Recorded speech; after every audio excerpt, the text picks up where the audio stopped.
Welcome मेरे दोस्तों। कभी सोचा है लोग करोड़पति कैसे बनते हैं? क्या वे किसी रहस्य को जानते हैं? क्या उनके पास कोई छुपी हुई प्रतिभा होती है या फिर दुनिया की सच्चाई कुछ और ही है? इतनी शांत, इतनी साधारण कि ज्यादातर लोग उसे देखने से भी चूक जाते हैं। क्यों कुछ लोग पैसा कमाते कमाते जिंदगी निकाल देते हैं फिर भी आर्थिक स्वतंत्रता तक नहीं पहुंचते? और कुछ लोग बिल्कुल सामान्य आय में भी धीरे धीरे वो चमत्कार कर लेते हैं जिसे हम फाइनेंशियल फ्रीडम कहते हैं। क्या यह किस्मत है या यह एक ऐसा रास्ता है जिसे समझना आसान है लेकिन अपनाना कठिन? और सबसे बड़ा सवाल, अगर पैसा हमारी आज़ादी, हमारी चॉइसेस और हमारी जिंदगी के क्वालिटी को तय करता है तो फिर हमें बचपन से इसे संभालना क्यों नहीं सिखाया गया? यही वह प्रश्न है जिनसे यह किताब जन्म लेती है। From zero to millionaire by Nicolas Berube. और लेखक हमें बताता है धन बनाने का रास्ता मुश्किल नहीं है। मुश्किल है हम इंसानों की साइकोलॉजी, हमारे डर, हमारी जल्दबाजी और हमारी पुरानी कंडीशनिंग। इस किताब का मकसद बहुत स्पष्ट है। एक साधारण इंसान भी बिना तनाव, बिना रिस्क खेलों, बिना कॉम्प्लेक्स स्ट्रैटेजीज अपनाए अपने पूरे जीवन में आर्थिक स्वतंत्रता हासिल कर सकता है। और यह रास्ता न तो तेज है न चमत्कारिक। यह रास्ता बस सच्चा, शांत और गणित पर आधारित है। मान लो आप मेरे सामने बैठे हो और मैं एक बात बहुत सीधी, बहुत साफ कहने वाला हूं। पैसा कमाने और दौलत बनाने में जमीन आसमान का फर्क है। हर दिन लाखों लोग पैसे कमाते हैं लेकिन उनमें से बहुत कम लोग धन बनाते हैं और करीब करीब कोई भी उसे बनाए रख नहीं पाता। यह फर्क कहाँ है? लेखक हमें एक बहुत सरल लेकिन हिला देने वाली बात समझाता है। पैसा हमारे काम से आता है, दौलत हमारे व्यवहार से। पहली बार सुनकर साधारण लगता है लेकिन असली खेल यहीं छुपा है। हम सब अभी में जीते हैं। हमारी सभ्यता ने हमें तेजी सिखाई है। तेज खाना, तेज खबरें, तेज एंटरटेनमेंट, तेज रिजल्ट्स। लेकिन पैसे के खेल का नियम इसकी उल्टी दिशा में चलता है। यह तेजी से नहीं, धीमी, शांत, लगातार कंपाउंड होने वाली वृद्धि से चलता है। समस्या कहां आती है? हमारी साइकोलॉजी इस धीमे खेल के लिए बनी ही नहीं है। हम इंस्टेंट ग्रेटिफिकेशन वाले जीव हैं। हम चाहते हैं अभी प्रॉफिट, अभी एक्साइटमेंट, अभी बड़ा रिटर्न, अभी जैकपॉट, अभी मिलियनेयर बनने का रास्ता और मार्केट। वह धीमा चलता है, कभी चलता है ही नहीं, कभी गिर जाता है, कभी 2 से 3 साल ठहर जाता है। रिजल्ट? हम पैनिक करते हैं, हम गलतियां करते हैं, हम मार्केट को बीट करने की कोशिश करते हैं, हम लॉस डर कर बेच देते हैं, हम क्यूरियोसिटी में गलत चीजें खरीद लेते हैं, हम लॉन्ग टर्म वेल्थ को शॉर्ट टर्म इमोशन से नष्ट कर देते हैं। मार्केट हमें नुकसान नहीं पहुंचाती, हम खुद पहुंचाते हैं। और यही असली कहानी शुरू होती है। ऑथर कहता है सक्सेसफुल इन्वेस्टिंग का असली जीनियस यह नहीं कि आप मार्केट को समझते हो, बल्कि यह कि आप खुद को समझते हो। इंसान 2 रूप में जीता है। एक वह इंसान जो समझता है कि समय उसका सबसे बड़ा एलाय है। 2 वह इंसान जो समझता है कि मार्केट उसका एनिमी है। दूसरे प्रकार का इंसान हमेशा हारता है। पहला इंसान लगभग हमेशा जीतता है। क्यों? क्योंकि दुनिया की 90% फाइनेंशियल मिस्टेक्स फियर और ग्रीड से आती हैं और दुनिया की 90% वेल्थ, पेशेंस और डिसिप्लिन से बनती है। लेखक हमें कहानियों के जरिए यह समझाता है। 2 दोस्तों की कहानी, एलेक्स और सैम, दोनों की आय लगभग एक जैसी है। दोनों एवरेज मिडिल क्लास हैं। दोनों की नौकरी ठीक ठाक है। फर्क सिर्फ इतना है कि एलेक्स हर महीने 5,000 रुपए इंडेक्स फंड में लगाता है। सैम वही पैसा फोन्स, आउटिंग्स, इंपल्सिव स्पेंडिंग में उड़ाता है। पहले साल फर्क समझ नहीं आता, 5 साल बाद भी फर्क मामूली दिखता है। लेकिन जब 10, 15, 20 साल बीतते हैं तो चमत्कार सामने आता है। एलेक्स ने बिना कुछ एक्स्ट्रा किए, बिना मार्केट को बीट करने की कोशिश किए, बिना हाई रिस्क खेले, धीरे धीरे 1 करोड़ से ऊपर की वेल्थ बना ली। सैम अभी भी वहीं का वहीं। क्यों? क्योंकि कंपाउंड इंटरेस्ट शुरू में फुसफुसाता है लेकिन समय के साथ चिल्लाने लगता है। लेखक एक बहुत छोटी सी एग्जाम्पल देता है। अगर आप एक दिन में 1% इंप्रूव हो जाओ तो 1 साल में इंप्रूवमेंट 1.01 की 2765 घात 3 बराबर 37 बार। लेकिन अगर आप रोज 1% खराब होते जाओ, 0.99 की 2765 घात 3 बराबर 0.03, यानी असली खेल छोटे स्टेप्स का है। और फाइनेंस में भी यही फॉर्मूला लागू होता है। People over estimate short term rewards and under estimate long term outcomes. यह सुनकर शौक लगेगा, पर सच यह है कि जो मार्केट को हराने की कोशिश करते हैं वे लॉस करते हैं, और जो मार्केट को बस शांत दिमाग से बिलीव करते हैं वे क्वाइटली रिच बन जाते हैं। जैसे आइंस्टाइन ने कंपाउंड इंटरेस्ट को 8वीं आश्चर्य की दुनिया कहा था। क्यों? क्योंकि यह दुनिया का एकमात्र रूल है जो इंसान की मेहनत से नहीं चलता, यह समय की मेहनत से चलता है। लेखक हमें 2008 का क्रैश याद दिलाते हैं। लोग बोले मार्केट खत्म हो गया, सब बेचने लगे, घबराहट में करोड़ों उड़ गए, लेकिन जो शांति से बैठे रहे वे 2013 तक दुगुना तिगुना चौगुना रिटर्न देखकर चौंक गए। क्रैश टेम्पररी है, ग्रोथ परमानेंट है। दुनिया की इकोनॉमी का लॉन्ग टर्म डायरेक्शन हमेशा अपवर्ड रहा है। क्यों? क्योंकि इंसान आगे बढ़ने के लिए वायर्ड है। इनोवेशन लगातार होता है, कंपनीज इवॉल्व होती हैं, मार्केट्स अडेप्ट करते हैं।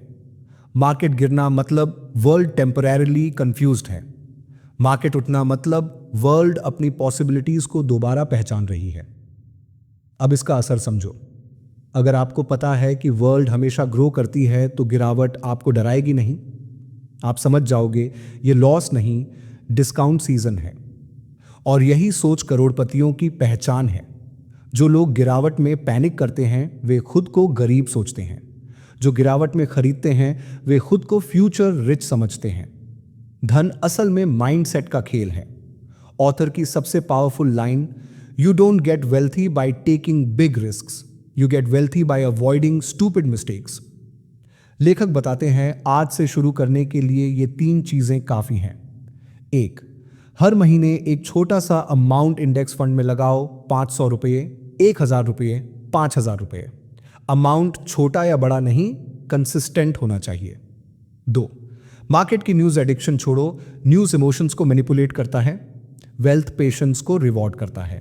3, गिरावट आए तो घबराओ मत, आप फ्यूचर में खुद को धन्यवाद दोगे कि आपने भावनाओं पर लॉजिक को रखा। कभी गौर किया है, दौलत बनाने में सबसे बड़ी रुकावट मार्केट नहीं होती, हम खुद होते हैं। हमारा दिमाग, हमारी आदतें, हमारी कंडीशनिंग। और सबसे दिलचस्प बात, हम खुद को रोकते हुए भी महसूस नहीं करते कि हम खुद को रोक रहे हैं। लेखक एक खतरनाक लेकिन सच्ची बात कहते हैं, यदि आप अपने दिमाग को नहीं जानते तो मार्केट आपका पैसा ले लेगी। सदियों पहले इंसान जंगलों में रहता था, हर आवाज, हर हलचल उसे अलर्ट कर देती थी। हमारा दिमाग थ्रेट को डिटेक्ट करने में माहिर है, इसीलिए जब मार्केट गिरती है तो दिमाग वही प्री हिस्टोरिक अलार्म बजाता है, खतरा, भागो, सब बेच दो। लेकिन मार्केट जंगल का शिकारी नहीं है, यह बस नंबर्स का शॉर्ट टर्म नाच है।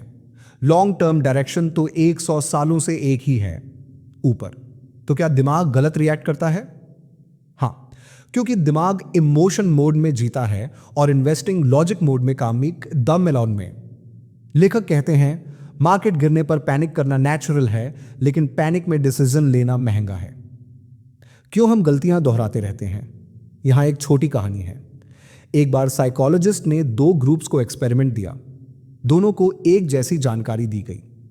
ग्रुप ए, मार्केट हर 7 से 8 साल में बड़ी गिरावट से गुजरती है। ग्रुप बी, मार्केट हर बड़ी गिरावट के बाद नए हाई भी बनाती है। दोनों बातें सच थीं, लेकिन दोनों ग्रुप्स ने बिल्कुल अलग रिस्पॉन्स दिए। ग्रुप ए बोले, अरे तो मार्केट डेंजरस है, हमें बचकर रहना चाहिए। ग्रुप बी बोले, अरे तो गिरावट बाइंग अपॉर्चुनिटी है, हमें इसका फायदा लेना चाहिए।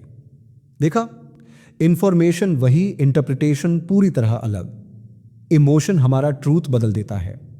ऑथर कहते हैं, we don't see the market as it is, we see it as we are. यानी समस्या मार्केट में नहीं, हमारे परसेप्शन में है। आप मार्केट में हारते क्यों हैं? ऑथर बताते हैं कि 4 ट्रैप्स इंसान को कंपाउंडिंग से दूर कर देते हैं। मैं इन ट्रैप्स को कहानी की तरह समझाता हूं। Trap 1, immediate pleasure trap. एक आदमी है, राज।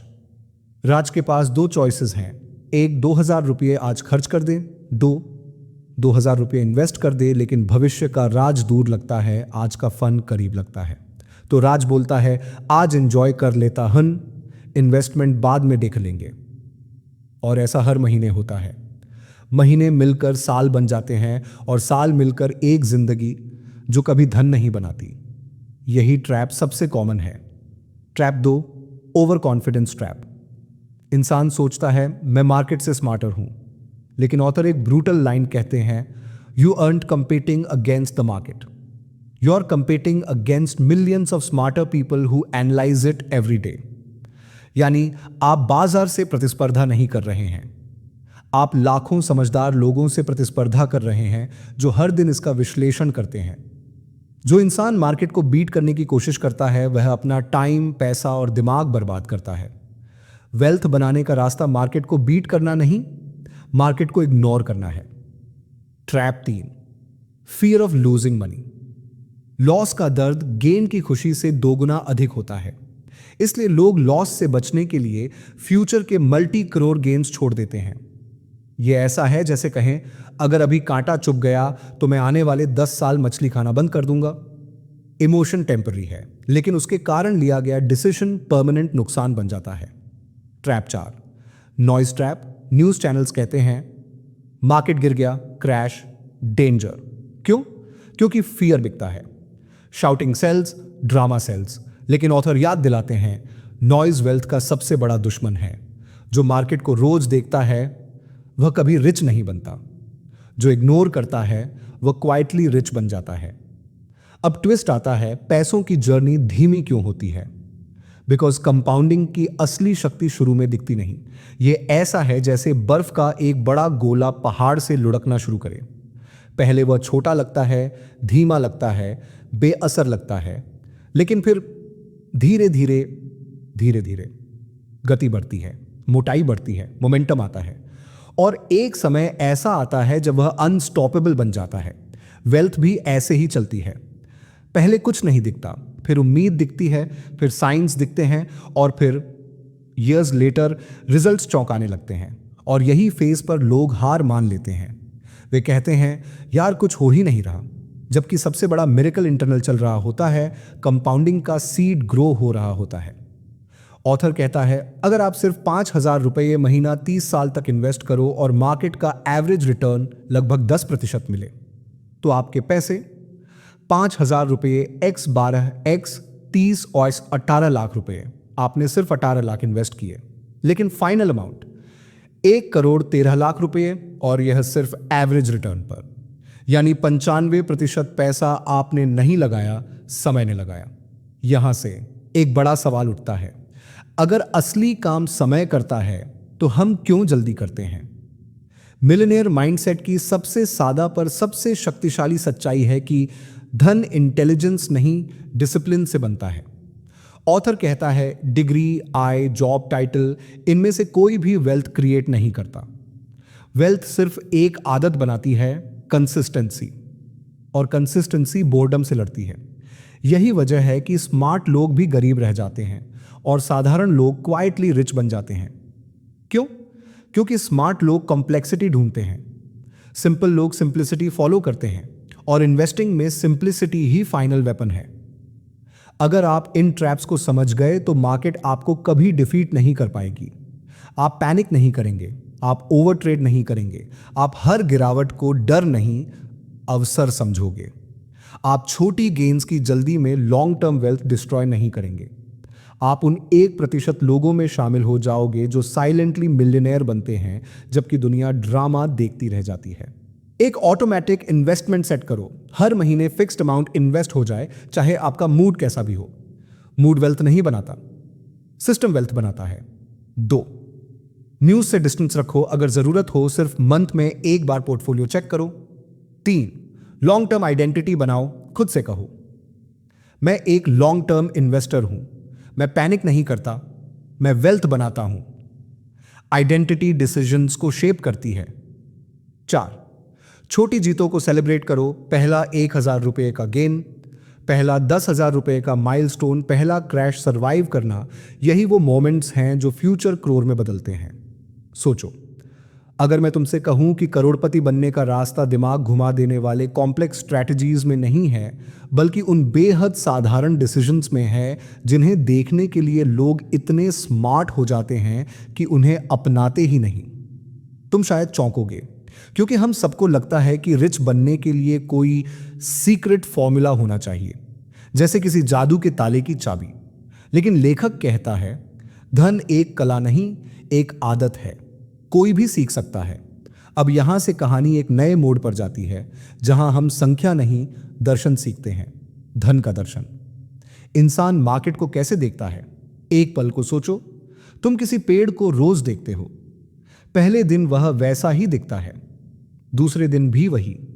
सालों तक कोई बदलाव दिखता नहीं, लेकिन 10 से 15 साल बाद वही पेड़ छाया, फल, लकड़ी, ताकत सब कुछ बन चुका होता है।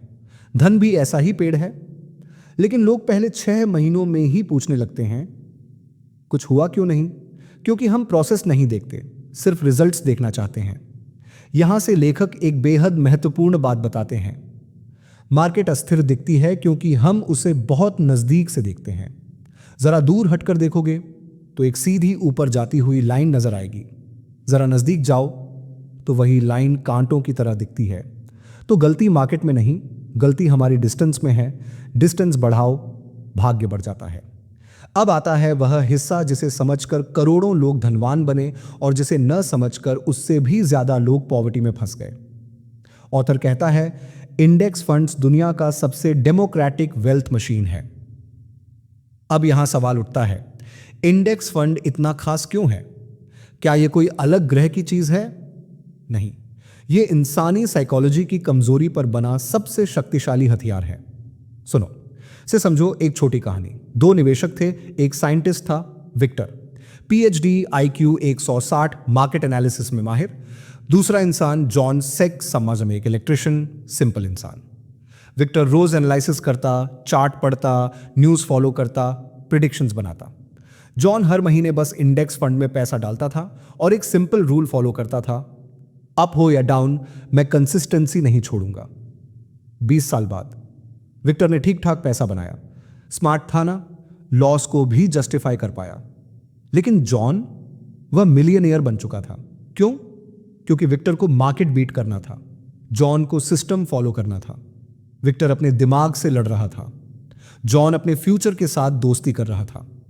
इंडेक्स फंड जॉन के लिए एक ऐसा दोस्त था जो बोलता था, तुम चाहे कितना भी मिस्टेक करो, मैं तुम्हें लॉन्ग टर्म में रिच बना दूंगा अगर तुम कांस्टेंट रहोगे। इंडेक्स फंड असल में होता क्या है? सोचो कि तुम पूरे देश की इकोनॉमी को एक एक कंपनी की तरह खरीद सकते हो। अगर भारत ग्रो करे, तुम ग्रो। अगर टेक्नोलॉजी ग्रो करे, तुम ग्रो। अगर बैंक्स ग्रो करे, तुम ग्रो। इंडेक्स फंड यही करता है। यह मार्केट की हर बड़ी एक कंपनी का छोटा सा हिस्सा खरीद लेता है और टाइम के साथ जब इंसान इनोवेट करता है, नए बिजनेसेस बनते हैं, प्रॉफिट्स बढ़ते हैं, तुम्हारा पैसा बढ़ता जाता है।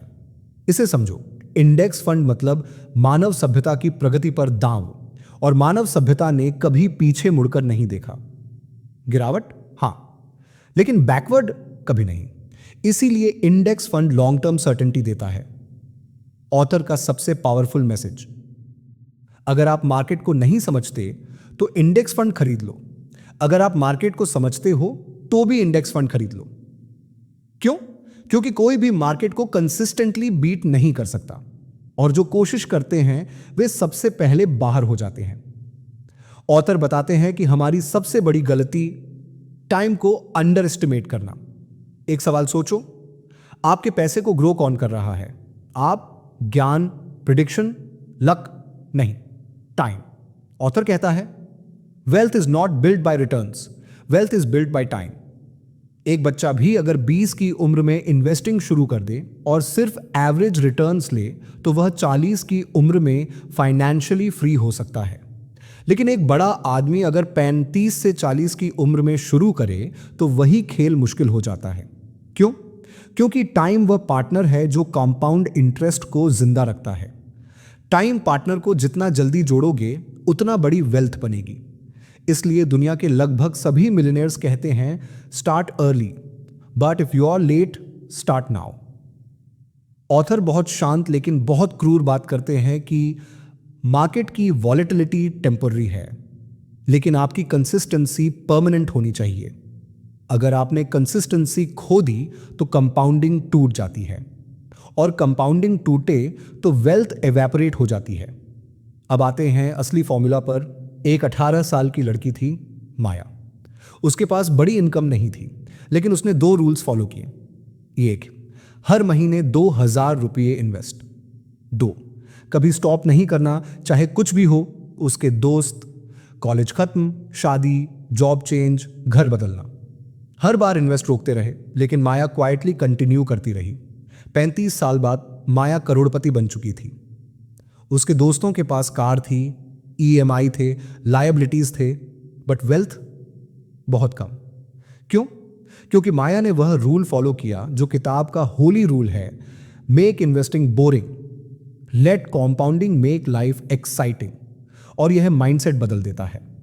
अगर आप इंडेक्स फंड समझ गए, अगर आप कॉम्पाउंडिंग का रिस्पेक्ट सीख गए, अगर आप साइकोलॉजी ट्रैप्स को पहचान गए, और अगर आप कंसिस्टेंसी को लाइफस्टाइल बना लेंगे, तो दुनिया में कोई क्रैश, कोई न्यूज, कोई लॉस आपको मिलियनेयर बनने से रोक नहीं सकता। वेल्थ एक स्लो डांस है, और जो इस डांस को रिस्पेक्ट करता है वह अंत में जीतता है। तो हमें क्या करना चाहिए? स्टेप 1, एक लो कॉस्ट इंडेक्स फंड चुनो। भारत में जैसे Nifty 50 index fund, Sensex index fund, Nifty.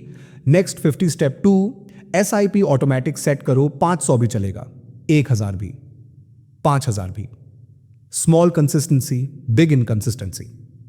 Step 3, portfolio को साल में सिर्फ 1 से 2 बार देखो, ज्यादा देखोगे ज्यादा मिस्टेक होगी। स्टेप 4, हर गिरावट को अवसर मानो। Crash equals discount season, sale equals wealth building window. Step 5, 10 साल का कमिटमेंट। 10 साल कंपाउंडिंग का पिघलता हुआ बर्फ 20 साल में हिमालय बन जाता है। लोग वेल्थ चाहते हैं, लेकिन वेल्थी आइडेंटिटी नहीं बनाते। वे हैबिट्स बदलना चाहते हैं, लेकिन बिलीव्स वही रखते हैं। वे कहते हैं, मैं पैसे में अच्छा नहीं हूं, इन्वेस्टिंग रिस्की है, मेरे बस की बात नहीं, और फिर उम्मीद करते हैं कि पैसा आएगा। लेकिन पैसा एक एनर्जी है। वह वहां जाता है जहां उसे रिस्पेक्ट मिलता है, जहां उसे पर्पस मिलता है, जहां उसे वेस्ट नहीं किया जाता। ऑथर कहता है, धन वही चुनता है जो खुद को उसके लायक बनाता है। एक काउंटर इंट्यूटिव सच है, बहुत गहरा सच। अमीर बनने से पहले आप अंदर से अमीर बनना शुरू कर देते हो। कैसे? आप छोटी चीजों को लेकर एंग्शियस होना बंद कर देते हो। आप ईएमआई वालों की दौड़ से बाहर निकल जाते हो। आप कंपैरिजन छोड़ देते हो। आप फ्यूचर को लेकर पैनिक नहीं करते। आपके भीतर एक इनविजिबल स्टेबिलिटी बनती है, जो दुनिया को दिखती नहीं, लेकिन आपकी डिसीजंस को बदल देती है। ये वही फेज है जहां धीमे धीमे आपकी पर्सनैलिटी मैच्योर होती है। अब आप पैसा कमाने की नहीं, पैसे को मीनिंग देने की सोचने लगते हो। यही इनर शिफ्ट वेल्थ का असली फाउंडेशन है। किताब कहती है, लग्जरी एक ट्रैप है, फ्रीडम असली वेल्थ हंसने ये वेल्थ है। लग्जरी आपको इंप्रेस करने के लिए है, फ्रीडम आपको एक्सप्रेस करने के लिए। लग्जरी आपको शहर में दिखाती है, फ्रीडम आपको अपनी पहचान दिखाती है। लग्जरी आपको दूसरों के लिए जीने पर मजबूर करती है। फ्रीडम आपको अपनी अपनी लाइफ लिखने देता है। और जब आपकी थिंकिंग लग्जरी से फ्रीडम पर शिफ्ट हो जाती है, तभी असली मिलियनेयर आइडेंटिटी बनने लगती है। Your emotions create your financial destiny. यहां कहानी बहुत गहरी हो जाती है। एक बात समझो, मनी कभी भी लॉजिकल नहीं होता, मनी इमोशनल होता है। आपके पैसे का फ्यूचर आपके इमोशनल पैटर्न्स डिसाइड करते हैं। डर, नो इन्वेस्टमेंट, लालच, ओवर इन्वेस्टमेंट, कंपैरिजन, अननेसेसरी खर्च, insecurity, impulsive decisions, impatience, compounding का मर्डर। ऑथर कहता है, money mastery is emotion mastery. अगर आप अपने इमोशंस पर कंट्रोल सीख गए तो वेल्थ अपने आप कंट्रोल में आ जाएगी। इसलिए असली मिलियनेयर पहले अपनी माइंड को जीतता है, फिर मार्केट को। वह चुप्पी जिसमें जीवन डिसाइड होता है। दुनिया शोर से भरी है, news, trends, reels, advice, fear, FOMO, noise noise noise. लेकिन करोड़पति बनने का फैसला कभी शोर में नहीं होता, ये हमेशा एक शांत कमरे में या रात के 2 बजे आपकी सोच में या सुबह की पहली चाय के साथ हुआ करता है। वह पल जब आप खुद से कहते हो, बस अब मेरा लाइफ कंट्रोल मैं लूंगा, मैं पैसा सेवा की तरह कमाऊंगा, मैं वेल्थ बनाऊंगा, दिखावा नहीं, मैं कभी कंसिस्टेंसी नहीं तोड़ूंगा, मेरा भविष्य मेरे हाथ में है। यह वो वाउज हैं जो करोड़पति मन बनाते हैं। ऑथर कहता है, your environment is your invisible partner. जैसे एक किसान के खेत में 2 बीज बोए जाते हैं, एक उग जाता है, दूसरा नहीं। क्यों? क्योंकि सॉइल अलग थी, धूप अलग थी, पानी अलग था। इंसान भी ऐसा ही है।